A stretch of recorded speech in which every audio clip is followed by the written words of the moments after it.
Днешното видео ще отговоря на един много задаван въпрос. Скам ли е The Real World? You're broke. How can I be wrong when you're in the poor category and I'm in the rich category? I obviously know something you fucking don't. You arrogant dickhead. За начало мисля да започна с това, че Андрю Тейт всъщност е една от най-харесваните личности в социалните мрежи. Андрю Тейт и Тристан Тейт са хората, които са променили страшно много хора. Изградили са едно цяло мислене на сегашното поколение. Дори смятам, че цяла една ера, която е на мотивиращите видеа от подобна тематика, е изградена от тях. Като цяло смятам, че те са хората, които са променили много голяма част от хората, главно тинейджъри и просто хора, които са се пускали по течение. Всички тези хора, смятам, че в момента голяма част от тях всъщност са се взели в ръце и са започнали да работят по себе си. Така че още от начало смятам, че програмата му не е скам, защото той наистина промени едно цяло поколение. Смятам, че програмата му също ще си заслужава. Така че това е като моето първо мнение още преди дори да започна да разгръщам нещата по самата програма. И освен, че Андрю Тейт всъщност промени много голяма част от поколенията ни. Нещо друго е, че много хора качват видеа постоянно и постоянно има интервюта и подобни неща от хора, които казват колко много пари са направили от самата му програма, колко много той ме помогнал, как са променили живота след като са били в програмата, дали физически, дали ментално, просто че са променили и са започнали да се развиват. Изгради се едно мислене и както те обичат да казват, излезнали са от матрицата. Обаче в това видео искам да дам двете гледни точки, така че ще кажа нещо, което по принцип знам. Доколкото съм запознат, Андрю Тейт и програмата му The Real World имат афилиейт кампания, която е да предлагат афилиейт линкове на всеки човек, който иска да рекламира програмата, като идеята е просто той да прави видеа свързани с Андрю Тейт, с The Real World, хората да харесват това съдържание, да влизат през афилиейт линка му и така всички са доволни. Самият човек, който е в програмата, прави пари, самия Андрю Тейт прави пари от програмата му и общото така се получава един кръг. Така че това е другата гледна точка. Реално може би има хора, които просто рекламират програмата, за да правят пари.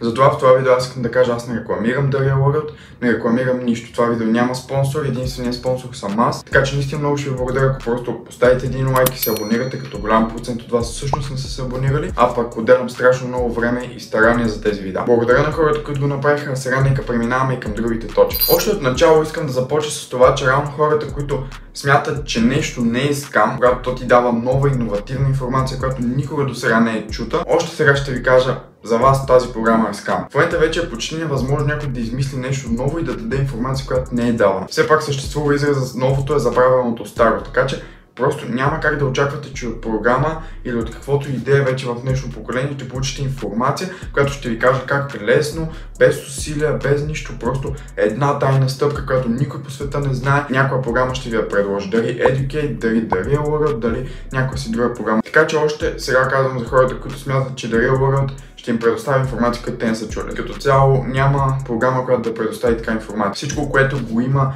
в тази програма е казвано преди, може да е казвано преди много години, може да го има в интернет, дори да го има в интернет и дори да може да вие да го научите без да плащате тази цена, която е определена за The Real World на всеки месец. Представете си колко много време ще загубите вие да минавате през целия този път. В The Real World всичко това е комбинирано просто в уроци, има си въпроси, след тях имате едно комюнити като цяло и още много други неща, които всъщност искам да спомена и в другите точки. Така че за хората, които ценят своето време и са разбрали, че това е най-ценният ресурс, смятам, че The Real World се заслужава. Така, нещо, което всъщност допълва миналата точка с менторите и това как имаш едно комюнити и тези уроци. Докато се подготвях за това видео, всъщност реших да разгледам всички кампуси, които са в The Real World, без значение, че повече от тях всъщност не ме интересуват, като например криптокампуса. Но докато ги разглеждах, всъщност попаднах на някои интервюта, които се намират в самия The Real World. И едно от тях беше на 16-17 годишно момче, което всъщност обясняваше за това как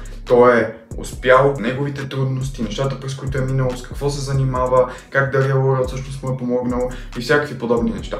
Искам да кажа, че това е част от всъщност комюнити, което The Real World ти предлага. Това ти да се заобгажда с по-добри хора, хора, от които има какво да научиш, в повече случаи хора с възможности и хора, които са минали всеки по собствен път и е изпитал грешки на свой гръб и просто сте заедно там, за да се научите.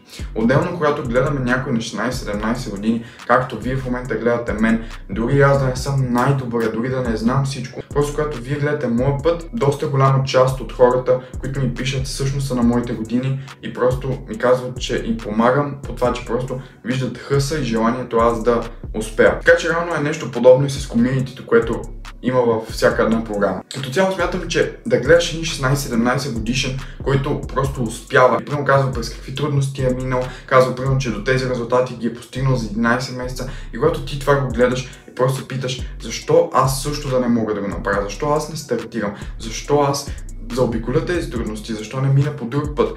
Всъщност, защо не се опитам аз да постигна тези резултати за 8 месеца? И всичко това просто ти влияе и ти се мотивираш и надъхваш от други хора, което всъщност е един голям плюс на това да има програма с комюнити. Също това да имаш ментор е нещо, което вярвам за много важно, защото когато ти имаш човек, от който да се учиш и, както казах, човек, който е минал през тези трудности, твоя път се улеснява и няма нужда да се луташ и да търсиш правилния път, защото той ти дава повечето от информацията, ти остава просто да имаш това желание и хъса да продължаваш да действаш. Цяло за хората, които искат да успеят и да дадат всичко от себе си, смятам това, че да имаш общност, която да се заобграждаш, която да е по-добра от теб, като цяло хора, с които са по-добри от теб, и ментор, който да те учи, смятам това за най-доброто и реално, че ти спестява много време. Нещо, което няма как да не кажа в The Real World е това колко много кампуси има всъщност в нея и колко много уроци има. Следователно, вие с каквото и да искате да се захванете, можете да го направите. Може в един момент да решите, че искате да занимавате с онлайн търговия, може в друг момент да започнете да трейдвате,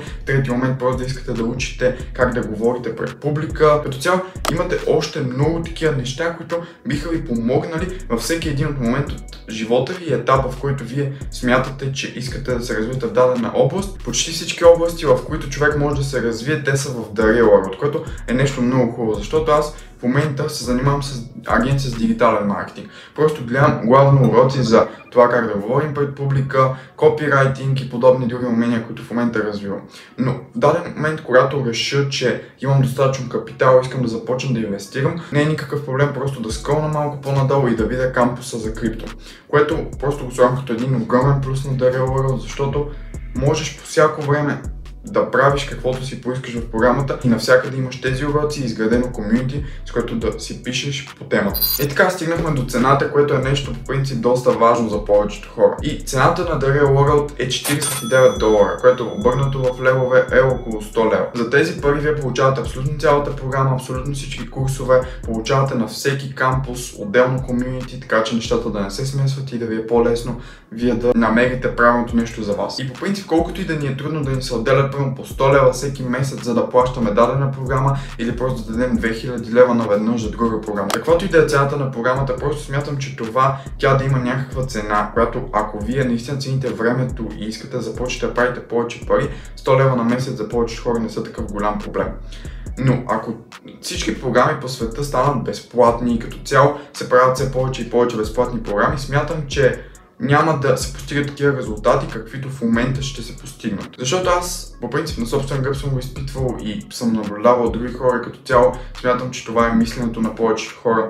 Това, че когато те получат нещо безплатно, те някакси не са толкова съсредоточени в това, което искат да постигнат. Те смятат, че когато го имат безплатно, тя е готова информация, те ще го гледат някой път, може да не е днес, ще го гледат след месец, ще го гледат след една година. Като цяло смятам това една програма да е безплатна, смятам, че не ти дава такава мотивация да седнеш и да учиш. Такъв пример по принцип е самото училище. 99% от хората в училище въобще нямат никаква мотивация да учат, а пък когато ти си отделил пари за да учиш, това ти е поне с 10% по-голяма мотивация ти да седнеш и просто да искаш да успееш. Така че това с цената е поредното нещо, което те надъхва да продължаваш да работиш. Затова смятам, че всяка програма трябва да си има цена, която да не е прекалено висока, но със сигурност да не е прекалено ниска или безплатна, за да може да има този повод хората да учат от нея. Това е моето разсъждение и аз смятам това за правилно, че просто една програма не трябва да е безплатна. Вие може да дадете вашето мнение долу в коментарите, дали смятате, че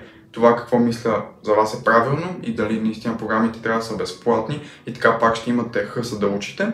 Но просто някой ден, тъй като ми е като една мечта, някой ден, ако успея да създам собствена програма за обучение на млади хора, със сигурност бих я направил платена, независимо колко аз съм успял и колко пари имам, просто заради тази моя логика. Така че дори някаква символична цена да е, вярвам, че просто една програма трябва да има цена. Така че повече хора, които се оплакват всъщност за цената на The Real World, смятам, че грешката е прямо в мен, смятам, че грешката е във вас. Това ние да не може да си позволим нещо и да казваме колко висока цената на дадена програма, на дадена услуга или просто цените на продуктите в магазина. Смятам, че просто ние самите направим достатъчно, а не че продуктите са скъпи. Това отново е моето съждение, просто смятам, че не може да се оправдаваме с цената, просто трябва да започнем да правим повече. Трябва да изградим този стандарт, ако искаме наистина да успеем. И точно това ме надъхва аз да правя повече пари и аз да съм по-успешен, защото искам аз да съм отговорен за всички мои действия, а не да търся отговорността от други хора. Затова аз самия не се оплаквам за цените и за нещата, които се налага да плащам. Финално нещо, което всъщност искам да отбележа е това, че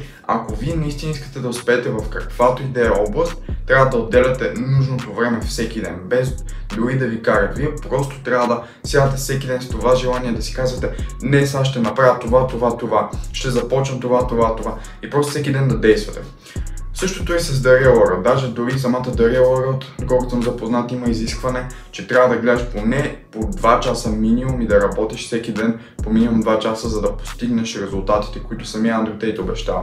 Така че смятам това за доста правилно и дори не трябва да се ограничавате просто 2 часа. Смятам, че ако наистина искате да постигнете нещо и сте си закупили The Real World и искате да го направите чрез нея, просто трябва наистина да отделяте доста повече време, за да го направите. А това беше моето мнение за The Real World и като цяло за нещата, които Андрю Тейт прави.